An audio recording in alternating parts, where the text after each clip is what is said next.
ወደ ድንበር የተጠጋው የኢትዮጵያ ከፍተኛ ቁጥር ያለው ጦር ህወሓት በ4 ኪሎ እስከ መጨረሻው ተስፋ ተቆርጦበታል የሚል የውስጥ መረጃዎችም ወጥተዋል። ዘኢኮኖሚስት ይፋ ያደረገውን አነጋጋሪ ዘገባ እንመለከታለን። በጀነራል ገብረ እግዚአብሔር በየነ ወይም ወዲያን ጥሩ የሚመራው ሐራ መሬት ወይንም ነፃ መሬት ህወሓትን ለመፋለም የሚያስችል በቂ ትጥቅ አለኝ ሲል ይፋ አድርጓል። ለሐራ መሬት ግን ትጥቅ የሚያቀርበው ማን ነው? ዝርዝር መረጃውን የምናጋራችሁ ይሆናል። ጤና ይስጥልን ውድ የሸገር ታይምስ ቤተሰቦች እንዴት አላችሁ? የዕለቱ የመረጃ ቅኝታችን እነሆ ተጀመረ። ቀደም ሲል ያነሳናቸው አበይት ነጥቦች የዕለቱ የመረጃ ቅኝታችን ትኩረቶች ናቸው። እስከ መጨረሻው አብራችሁ እንድትሆኑ በአክብሮት እንጋብዛለን።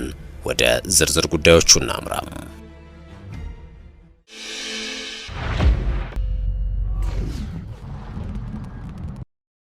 ቀዳሚው ያደረግነው ጉዳይ ወደ ድንበር የተጠጋው የኢትዮጵያ ከፍተኛ ቁጥር ያለው ጦር ህወሓት በ4 ኪሎ እስከ መጨረሻው ተስፋ ተቆርጦበታል የሚል የውስጥ መረጃዎች ወጥተዋል። ዘኢኮኖሚስት ይፋ ያደረገውን አነጋጋሪ ዘገባ እንደሚከተለው እንመልከተው። በትግራይ ክልል የታየው አዲስ ውጥረት ወደ ሰፊ ቀጠናዊ ግጭት ሊያመራ ይችላል የሚል ስጋት በማሳደሩ ኢትዮጵያ ወደ ሌላ አስከፊ ጦርነት እየተቃረበች መሆኑን ዘኢኮኖሚስት መጽሔት በዚህ ሳምንት እትሙ ዘግቧል። እንደ ዘገባው ከሆነ ባለፈው አንድ ዓመት ውስጥ የትግራይ ክልል ነዋሪዎች በገንዘብ እጥረት፣ በገበያ መመናመን፣ በከፍተኛ የዋጋ ንረት በተደጋጋሚ የጭንቀት ጊዜያትን አሳልፈዋል። እያንዳንዱ ክስተት በመቶ ሺዎች የሚቆጠሩ ሰዎች ያለቁበትን ጦርነት ትዝታን የሚቀሰቅስ ሆኖባቸዋል ይላል ዘገባው። እንዲሁም በጥር ወር መጨረሻ ላይ የታየው አዲስ ውጥረት ደግሞ ዳግም ጦርነት ይነሳል የሚለውን ስጋት ይበልጥ አባብሶታል። ጥር 21 ቀን በፌዴራል ኃይሎችና ህወሓት ታጣቂዎች መካከል ግጭት የተቀሰቀሰ ሲሆን ይህም የፌዴራል መንግስቱ ወደ ትግራይ የሚደረጉ ማናቸውም በረራዎች እንዲያቋርጥ ማስገደዱን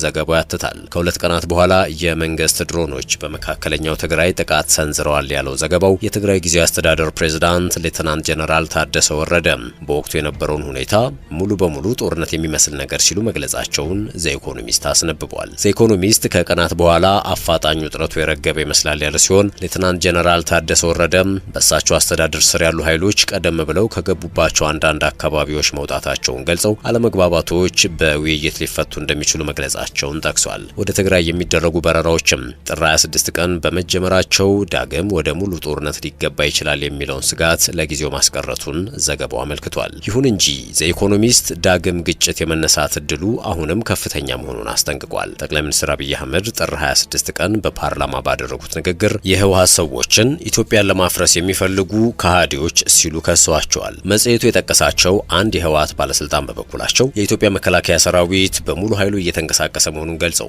ፖለቲካዊ ትዕግስት ካልተደረገ በስተቀር ሌላ ጦርነት አስከፊ መዘዝ ሊያስከትል እንደሚችል አስጠንቅቀዋል። መጽሔቱ የአሁኑ ቀውስ መንስኤ በቀድሞ ጦርነት ያልተፈቱ ጉዳዮች እንደሆኑ ያብራራል። ጠቅላይ ሚኒስትር አብይ በ2010 ዓ.ም ወደ ስልጣን ከመጡ በኋላ የአማራ ክልል ሚሊሻዎችን ጨምሮ ህወሓትን የሚቃወሙ ኃይሎችን አቀናጅተው ነበር ያለው ዘገባው።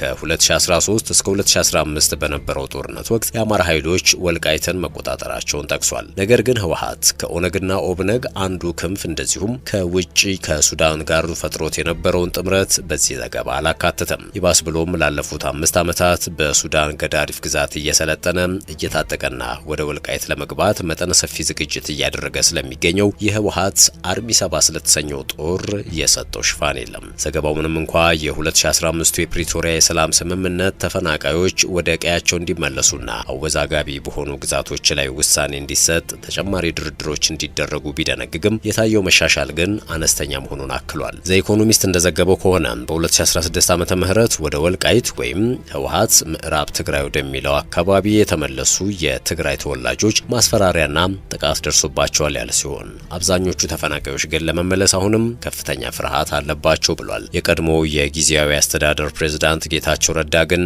በህወሓት እገታ ውስጥ ይገኛሉ ያላቸው ተፈናቃዮች ተከዜን ክፈቱልን እንጂ ወደ ቀያችን ወደ ወልቃይት መመለስ እንፈልጋለን ብለውናል ሲሉ መናገራቸው የሚታወስ ነው። ዘኢኮኖሚስት የፌዴራል መንግስቱ ግዛቶቹን ወደ ትግራይ አስተዳደር እንዲመለሱ ህወሓት የሚያቀርበውን ጥያቄ ሲከላከል መቆየቱን ነው ዘገባው አክሎ የገለጸው። ባለፈው ሳምንት ከህወሓት ጋር ግንኙነት ያላቸው ኃይሎች የተከዜን ወንዝ ተሻግረው ወደ ጠለምት በመግባታቸው ውጥረቱም ዳግም አይሏል። ባለስልጣናቱ ድርጊቱ የተፈጸመው ተመላሽ ሰላማዊ ሰዎች እየደረሰባቸው ያለውን እንግልት ለመቃወም እንደሆነ ቢገልጹም ዘኢኮኖሚስት የጠቀሳቸው አንዳንድ ተንታኞች ተንታኞች ግን እርምጃው የፌዴራል መከላከያ ጥንካሬን ለመፈተሽ ወይም ስትራቴጂካዊ ቦታዎችን ለመያዝ የታለመ ሊሆን ይችላል ብለው ያምናሉ። ጠቅላይ ሚኒስትር አብይ ህወሓት ምዕራብ ትግራይ ሲል የሚጠራውን ወልቃይትን በኃይል ለማስመለስና ወደ ሱዳን የሚያደርሰውን የመገናኛ መስመር ዳግም ለመክፈት ማቀዱን ለረጅም ጊዜ ሲጠራጠሩ ቆይተዋል። በመሆኑም አሁን የተወሰደውን እርምጃ ለከፍተኛ ጥቃት እንደ መጀመሪያ ምልክት አድርገው የተረዱት ይመስላል። መጽሔቱ እንደዘገበው ከሆነ የፌዴራል ኃይሎች ከዚያን ጊዜ ጀምሮ ወታደሮችንና ከባድ የጦር መሳሪያዎችን ወደ ትግራይ አዋሳኝ አካባቢዎች እያሰማሩ ነው። በራያ ወይንም ደቡባዊ ትግራይም በህወሓት ኃይሎችና በመንግስት ደጋፊ ሚሊሻዎች መካከል ውጊያው ቀጥሏል። የአፍሪካ ህብረት ጥር 22 ቀን በይፋ ለማሸማገል ፈቃደኝነቱን ቢገልጽም ዘ ኢኮኖሚስት የጠቀሳቸው ምንጮች እንደሚሉት ከሆነ ግን ኢትዮጵያ የቀረበውን ሀሳብ በድብቅ ውድቅ አድርጋለች። በተጨማሪም ህብረቱ በሀገሪቱ የውስጥ ጉዳይ ጣልቃ ከመግባት እንዲቆጠብ ማሳሰቧ ተገልጿል። መጽሔቱ በህወሓት ውስጥ ያለውን የውስጥ ክፍፍልና የጠቅላይ ሚኒስትር አብይ ከልዩ ልዩ ቀጠናዊ ኃይሎች ጋር ያላቸውን የሻከረ ግንኙነት እንደ ምክንያት በመጥቀስ አዲስ ጦርነት መፈጠሩ የማይቀር እንደሆነ አመልክቷል። ይሁን እንጂ የኢትዮጵያ ቀውስ ከሱዳኑ ጦርነትና ከሰፊው የቀጠናው ባላንጣነት ጋር በእጅጉ የተሳሰረ መሆኑን አስጠንቅቋል። ሰላምን ለማስጠበቅ አስቸኳይ ጥረት ካልተደረገ በቀር በትግራይ ዳግም የሚቀሰቀስ ግጭት በፍጥነት ወደ ቀጠናዊ ጥፋት ሊያመራ እንደሚችል ገልጿል። የዕለቱ የመረጃ ቅኝታችን እንደቀጠለ ነው። ወደ ሌላኛው ጉዳያችን ደግሞ እናምራችሁ። በጀነራል ገብረ እግዚአብሔር በየነ ወይም ወዲ አንጥሮ የሚመራው ሀራ መሬት ወይንም ነፃ መሬት ህወሓትን ለመፋለም የሚያስችል በቂ ትጥቅ አለኝ ሲል ይፋ አድርጓል። ለሀራ መሬት ትጥቅ የሚያቀርበው ግን ማን ነው? ተከታዩ ዘገባ ምላሽ አለው። ከሁለት ዓመታት በላይ የተካሄደውን ጦርነት ከቋጨው የፕሪቶሪያው ስምምነት በኋላ ከሰብአዊና ኢኮኖሚያዊ ቀውስ ያልወጣው የትግራይ ክልል ያጋጠመው ፖለቲካዊ ቀውስ በክልሉ ውስጥ በርካታ ፖለቲካዊ አንጃዎች እንዲፈጠሩ ምክንያት ሆኗል። ከ2016 ሚያዝያ ወር ጀምሮ በአሉባልታ ደረጃ የነበረው በህወሓት ውስጥ ክፍፍል ተፈጠረ የሚባሉ ጉዳይ በዚሁ ዓመት ነሐሴ ወር ላይ የተካሄደውን 14ኛ ድርጅታዊ ጉባኤን ተከትሎ በይፋ ወጥቷል። የድርጅቱ ሊቀመንበር ደብረጽዮን ገብረ ሚካኤል የሚመሩት ቡድንና በወቅቱ የጊዜያዊ አስተዳደሩ ፕሬዝዳንት የነበሩት አቶ ጌታቸው ረዳ የሚመሩት ቡድን በየፊናቸው በሚዲያ ፕሮፓጋንዳ ከታገዘ የቃላት ጦርነት ተነስተው በኋላም አመራሮቹ የክልሉ የማይነቀነቅ ምሰሶ በማለት የሚኮሩበትን የትግራይ ተዋጊ ኃይልን እስከ መሰንጠቅ የደረሰ ሁኔታን ፈጥሯል። የጸጥታ ኃይሉ ከፍተኛ ወታደራዊ አመራሮች ማለትም ከኮር በላይ በመባል የሚጠሩት ጥር 15 ቀን 2017 ዓ.ም ባደረጉት ስብሰባ በአቶ ጌታቸው ረዳ የሚመራውን ጊዜያዊ አስተዳደር በማውገዝ በግልጽ ለህወሓት ያላቸውን ውግንና ሲገልጹ ባለ ከፍተኛ ማዕረግ ጄኔራሎችን ጨምሮ ብዛት ያላቸው ከፍተኛ ወታደራዊ አመራሮች ስብሰባውን ረግጠው ወጥተዋል። ይህንንም ተከትሎ ህወሓትን የሚደግፉት የሰራዊቱ አመራሮች ጄኔራል ገብረ እግዚአብሔር በየነን ጨምሮ ሌሎች መኮንኖችን ማገዳቸው ይታወሳል። ውሳኔው በአሁኑ ወቅት የጠቅላይ ሚኒስትር አብይ አህመድ የምስራቅ አፍሪካ ጉዳዮች አማካሪ አቶ ጌታቸው ረዳ የሚመሩትን ስምረት ፓርቲን ጨምሮ በክልሉ ውስጥ በርካታ የፖለቲካ ኃይሎች እንዲፈጠሩም በጎጥና አካባቢ ላይ የተመሰረተ ፖለቲካዊ እንቅስቃሴ ኃይልን ማዕከል ያደረገ የዞን ወረዳና ከተማ አመራሮች ለውጥ እንዲሁም ውሳኔው በተሰጠበት ዕለት ስብሰባውን ረግጠው የወጡ ከፍተኛ መኮንኖች ከትግራይ ኃይሎች የተገነጠለና ራሱን የሀራ መሬት ወይም ነፃ መሬት ታጋዮች በማለት የሚጠራውን ታጣቂ ኃይል እንዲያቋቁሙ በር ከፍቷል። ይኸው የሀራ መሬት ታጣቂ ኃይል የአፋር ክልልን ከትግራይ ጋር በሚያዋስኑት አካባቢዎች እንዲሁም በደቡብና ደቡብ ምስራቅ ትግራይ ዞኖች ድንበር አካባቢዎች ይንቀሳቀሳሉ። የሀራ መሬት ታጣቂዎችን የሚመራው ማን ነው? ብርጋዴር ጀነራል ገብረ እግዚአብሔር በየነ ወይም ወዲ አንጥሩ ጥር 15 ቀን 2017 ዓ.ም የተደረገውን የከፍተኛ ወታደራዊ መኮንኖችና የጦር ግንባር አዛዦች ስብሰባን ረግጠው ከወጡት መኮንኖች መካከል አንዱ ናቸው። ከአራት ወራት በኋላ ግን በፓርቲ የማይታዘዝ የራሳቸውን ሰራዊት ለመፍጠር በአፋርና ትግራይ አዋሳኝ አካባቢ መውረዳቸውን ይፋ አድርገዋል። በክልሉ በተፈጠረው ሁኔታ ቅሬታ የነበራቸው የህወሓት ማዕከላዊ ኮሚቴ አባላት፣ የዞንና ወረዳ አመራሮች፣ በትግራይ ኃይል ውስጥ በአመራርነት እንዲሁም በተራ የሰራዊት አባልነት ደረጃ ላይ የነበሩ ወታደሮች፣ ሌሎችም ወጣቶች ጄኔራሉን በመከተል ከመሰባሰብ ባለፈ በአፋር የሚንቀሳቀሰውና እኚሁ ጄኔራል በበላይነት የሚመሩት ታጣቂ ኃይል አባል ሆነዋል። ታጣቂ ኃይሉን በበላይነት የሚመሩት ብርጋዴር ጄኔራል ገብረ እግዚአብሔር በየነ ወይም ወዲ አንጥሩ እንደሆኑ እሳቸውና የቀድሞ የመከላከያ ሰራዊት ጠቅላይ ኤታማዦር ሹም ጄኔራል ጻድቃን ገብረትንሳኤ በተደጋጋሚ ቢናገሩም የጠቅላይ ሚኒስትሩ አማካሪ አቶ ጌታቸው ረዳ የሚመሩትና በርካታ የቀድሞ የህወሓት የህወሓት ማዕከላዊ ኮሚቴ አባላትን ያቀፈው ስምረት ፓርቲ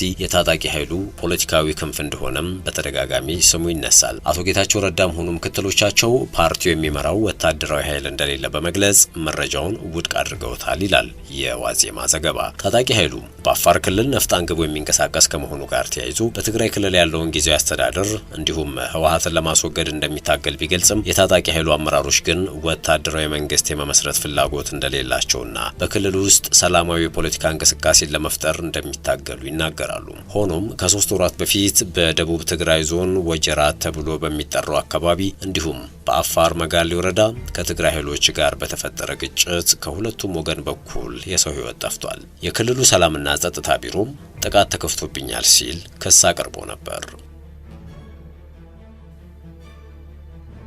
ሌላኛው ጥያቄ ቡድኑ በፌዴራል መንግስት ይደገፋል ወይ የሚለው ነው። የትግራይ ክልል ጊዜያዊ አስተዳደርና ህወሓት ይኸው በአፋር የሚንቀሳቀሰው ታጣቂ ኃይል ጌታቸው ረዳ በሚመሩ ስምረት ፓርቲ እንደሚመራና የፌዴራል መንግስት በገንዘብና በጦር መሳሪያ ድጋፍ እንደሚያደርግለት በተደጋጋሚ ሲገልጹ ቆይተዋል። የፌዴራሉ መንግስት የትግራይ ተወላጆችን እርስ በርስ ለማጋጨት በማሰብ ታጣቂ ኃይሉን እየደገፈ መሆኑን እናውቃለን። አሁንም በራችን ለሰላም ክፍት ነው፣ ወደ ትግራይ ተመለሱ የሚሉ ጥሪዎችንም ሲያስተላልፉ ቆይተዋል። ሆኖም ታጣቂ ኃይሉ የፌዴራሉ መንግስት የሚያደርግለት አንዳችም ድጋፍ እንደሌለ በመጥቀስ በክልሉ ውስጥ ሁሉን ያማከለ ፖለቲካዊ ተሳትፎ እስከሚፈጠር ድረስ ትግሉን እንደሚቀጥል ይናገራል።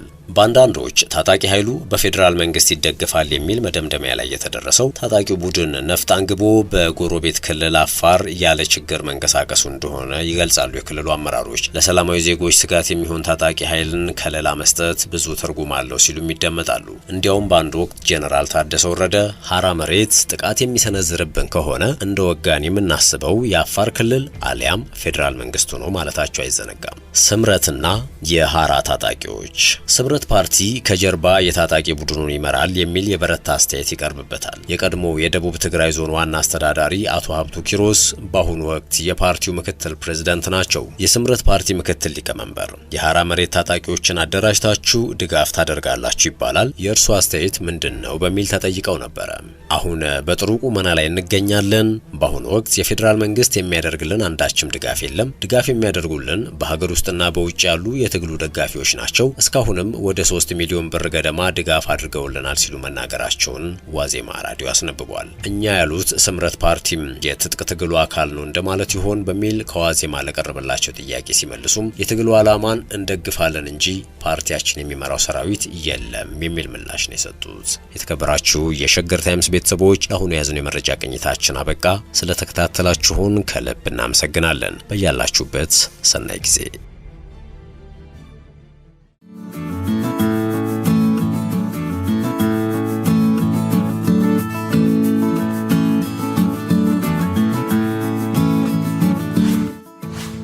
ሸገር ታይምስ ሚዲያን ሰብስክራይብ በማድረግና ደወሉን በመጫን ይከተሉን።